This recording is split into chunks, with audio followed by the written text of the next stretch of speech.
Каза намазга кандайча ниет кылабыз туугандар? Каза намазга эң алгачкы же болбосо эң акыркы каза намазым деп ниет кылабыз. Тагыраагы, мисалга мен Багымдаттын казасын окугум келсе, анда мындайча ниет кылам. Акыркы жолу каза болгон Багымдат намазынын парзын окууга ниет кылдым. Же болбосо биринчи жолу каза болгон Багымдаттын парзын окууга ниет кылдым дейбиз туугандар. Эки рекет деп койсоңуз да болот, болбосо айтпай деле ниет кылсаңыз болот.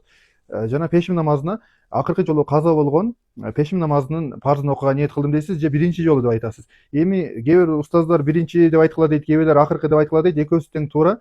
Жана эмне үчүн биз биринчи же акыркы каза деп айтабыз? Анткени туугандар, биз эгерде кимдир бирөөнүн 5 жылдык казасын эсептей турган болсок, мисалга 2015 жылдан 2020 жылга чейин кимдир бирөөнүн 5 жылдык казасы болсо, ал адам эмне деп ниет кылыш керек? Мен 2015 жылы 1 январда каза болгон Багымдаттын парзын окууга ниет кылдым деп ниет кылыш керек болчу.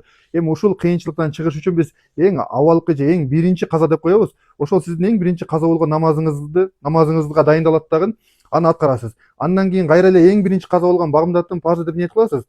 Бул биринчи казаңыз окулган сайын экинчи турган казаңыз анын ордуна келип калат.